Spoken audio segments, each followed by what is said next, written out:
آپ کے ججوں نے، جرنیلوں نے، جرنلسٹوں نے، پارلیمنٹ نے اگر اس آئین کی پابندی نہیں کرنی تو پاکستان کیا سیاستدانوں کو بھی تھوڑا فیسیلیٹیٹ کرنا ہوگا غیر سیاسی رہنے کے لیے اداروں کو اپنے؟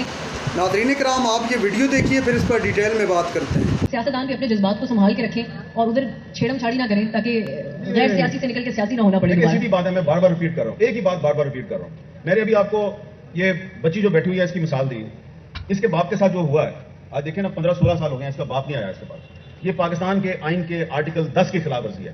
آرٹیکل 10 کہتا ہے کہ جب آپ کسی کو اٹھاتے ہیں تو 24 گھنٹے کے اندر آپ نے اس کو مجسٹریٹ کے سامنے پیش کرنا ہے، ٹھیک ہے؟ یہ آرٹیکل 10 کی خلاف ورزی ہے۔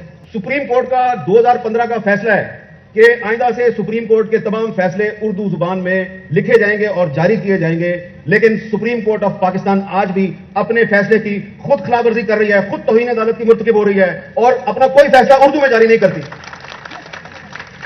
آپ پاکستان کے آئین کے آرٹیکل 251 کی بھی خلاف ورزی کر رہے ہیں، سپریم کورٹ کے 2015 کے فیصلے کی بھی خلاف ورزی کر رہے ہیں، آپ انسانی حقوق کی بھی خلاف ورزی کر رہے ہیں، آپ جمہوری اقدار کی بھی خلاف ورزی کر رہے ہیں۔ آپ کے تمام مسائل کا حل 1973 کے آئین میں ہے، جو اس وقت پاکستان کی واحد متفقہ دستاویز ہے۔ اس کے بعد کوئی کسی آئین پر آپ کبھی اتفاق نہیں کر سکیں گے، یہ میں آپ کو لکھ کے دینے کے لیے تیار ہوں۔ تو اس آئین میں جو لکھ دیا گیا ہے اس پر آپ عمل درآمد کریں۔ یہاں پہ جو نوجوان بیٹھے ہیں ان کا مستقبل جو ہے یہ بھی محفوظ ہو جائے گا اور پاکستان کا مستقبل بھی محفوظ ہو جائے گا۔ اگر آپ کے ججوں نے، جرنیلوں نے، جرنلسٹوں نے، پارلیمنٹ نے اگر اس آئین کی پابندی نہیں کرنی تو پاکستان کبھی ترقی نہیں کر سکتا۔ کہ دیکھیں، پاکستان میں تو صحافت آزاد نہیں ہے۔ اگر صحافت آزاد ہوتی تو ارشد شریف پاکستان سے نہیں بھاگتا، پاکستان چھوڑ کے نہیں جاتا۔ اگر صحافت آزاد ہوتی تو ارشد شریف کو کینیا میں قتل نہ کیا جاتا۔ اگر پاکستان ایک آزاد ملک ہوتا تو کریمہ بلوچ کو کینیڈا میں قتل نہ کیا جاتا۔ اگر پاکستان آزاد ملک ہوتا تو ساجد بلوچ کو سویڈن میں قتل نہ کیا جاتا۔ اور اگر پاکستان میں انصاف اور قانون کی حکمرانی ہوتی تو اس وقت جو ہزاروں افراد پاکستان میں لاپتہ ہیں، ان کی مائیں بہنیں سڑکوں پہ دھکے نہ کھا رہی ہوتی۔ نہ صحافت آزاد ہے، نہ پاکستان کا معاشرہ آزاد ہے، نہ آپ کی پارلیمنٹ آزاد ہے۔ آپ کا معاشرہ اس وقت آزاد ہوگا جب پاکستان کی پارلیمنٹ اور جوڈیشری آزاد ہوگی اور جب میڈیا آزاد ہوگا۔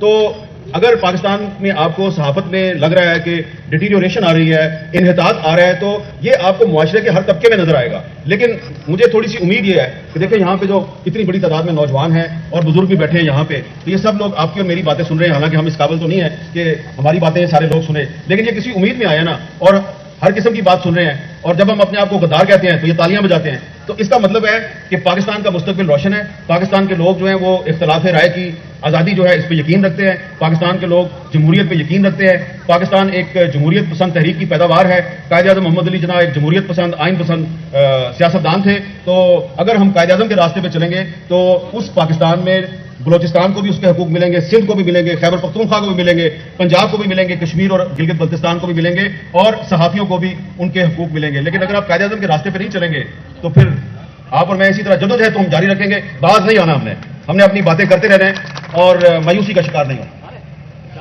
دیش صاحب، لاپتہ افراد کی جو آپ بات کر رہے ہیں، ہم آپ کے کریئر کو فالو کرتے ہیں، تو اس میں سب سے زیادہ آپ نے اس موضوع کے اوپر بات کی اس وقت میں جب مشکل تھا کہنا، اور دیگر جو صحافی اس بارے میں بات کرتے رہے ان کے لیے بھی جو مشکلات بنی، کہیں جان جانے کی صورت میں نظر آئی، جن کا امیر صاحب نے بھی حوالہ بھی دیا، اور کئی کے لیے کام کرنا مشکل ہو گیا اس کے بعد، لیکن اور مشکلات آپ کے لیے جو بنی اس کا بھی پورا ملک واقف ہے۔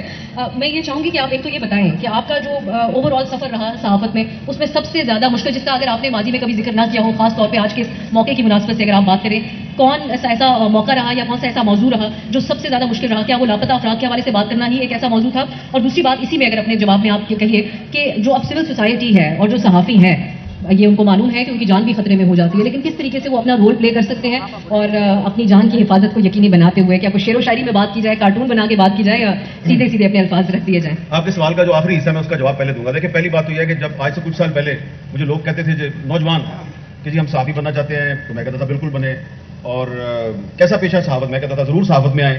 پھر آہستہ آہستہ کچھ ایسے واقعات پیش آئے کہ مجھے یہ محسوس ہوا کہ میں غلط مشورہ دے رہا ہوں۔ تو اب میں یہ کہتا ہوں کہ اگر آپ پرسکون زندگی گزارنا چاہتے ہیں تو کبھی صحافی نہ بنیں۔ ہاں، اگر آپ پاگل ہیں اور آپ ناانصافی کے خلاف جنگ لڑنا چاہتے ہیں اور جان ہتھیلی پہ رکھ کے جدوجہد کرنا چاہتے ہیں تو پھر آپ صحافی ضرور بن جائیں، ٹھیک ہے؟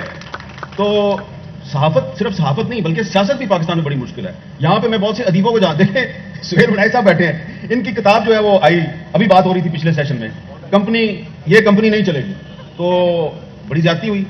ان کی کتاب جو ہے اس کے پبلشر کو تنگ کیا گیا، ان کے ادارے کو تنگ کیا گیا، کہا گیا جی تصویر بدل دو۔ تو میں نے ایک مثال دی نا، جو میرے سامنے لوگ بیٹھے ہوئے ہیں، میں تو انہی کی مثالیں دوں گا نا۔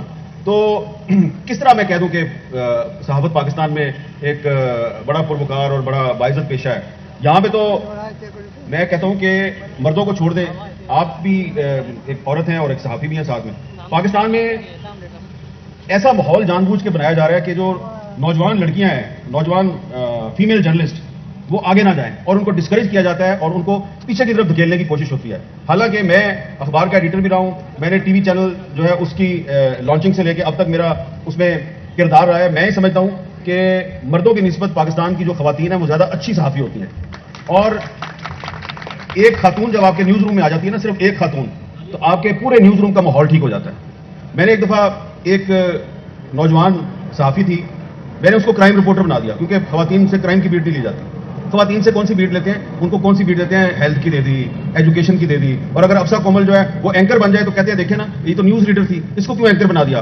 تو بہت سے نیوز اینکر جو ہیں وہ پروگرام اینکر بنے, ان پر تو نہیں سوال اٹھاتے, لیکن ایک خاتون بن جائے تو اس پہ سوال اٹھا دیتے ہیں. میں نے ایک نوجوان لڑکی کو کرائم رپورٹر بنا دیا.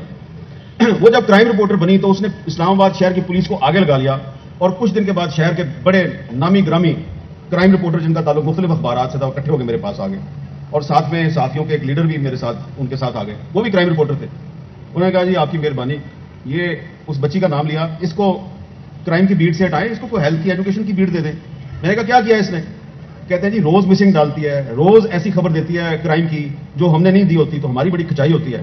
میں نے کہا تم کیوں نہیں دیتے؟ اس نے کہا جی اگر ہم دیں گے تو گھر کا خرچہ کیسے چلے گا. تو ایک خاتون کرائم رپورٹر جو ہے اس نے میرے سامنے پاکستان کے وفاقی دارالحکومت کے جو بہت بڑے بڑے صحافی تھے ان کی حقیقت کھول دی. تو میں سمجھتا ہوں کہ اگر آپ نے اپنی صحافت کو اور سیاست کو آگے لے کے جانا ہے تو اس میں جو خواتین ہیں ان کو انکریج کرنا ہوگا. اور انکریج یہ نہیں کرنا کہ آپ ان کو انڈیو فیورز دیں, بالکل انڈیو فیورز نہ دیں, ان کو ان کا جائز رائٹ دے دیں. اگر وہ باصلاحیت لڑکی ہے تو ناظرین کرام, آپ نے حامد میر کی گفتگو سنی. 6 جولائی کو پاکستان تحریک انصاف نے درخواست دے رکھی ہے کہ ہمیں اسلام آباد میں جلسہ کرنے کی اجازت دی جائے. تاہم ابھی تک جو ہے تحریک انصاف کو اجازت تو نہیں مل سکی. لیکن دوسری جانب پاکستان تحریک انصاف کے بہت سارے جو ارکان اسمبلی ہیں ان کا یہ کہنا ہے کہ یہ حکومت اس وقت گھبرائی ہوئی ہے اس چیز سے کہ چونکہ ایک تو بجٹ جو انہوں نے پیش کیا ہے اس میں جو ٹیکسز لگائے گئے ہیں عوام پر مختلف چیزوں کی مد میں, عوام کا ان ٹیکسوں نے جینا محال کر کے رکھ دیا ہے. بجلی کے بلوں کو دیکھ لیں, اس کے علاوہ دیگر اشیاء خوردنوش کو دیکھ لیں, تو عوام کا اس وقت جینا یقین مانیے گا مشکل ہے. اور اس کے علاوہ ناظرین کرام, عمران خان کے جو کیسز چل رہے ہیں جو اس وقت زیر سماعت ہیں یا جو زیر التوا ہیں, ان پر اگر تھوڑی بات کی جائے تو عمران خان کا جو سب سے اہم کیس ہے وہ عدت میں نکاح والا معاملہ ہے. اور اس پر تحریک انصاف کو بہت زیادہ امید تھی جو پچھلی ہیئرنگ ہوئی تھی اور جج نے سزا کو برقرار رکھا, اس میں امید یہ کی جا رہی تھی کہ ان کو انشاءاللہ یہاں سے مل جائے گا, ریلیف مل جائے گا. تاہم ریلیف تو نہیں مل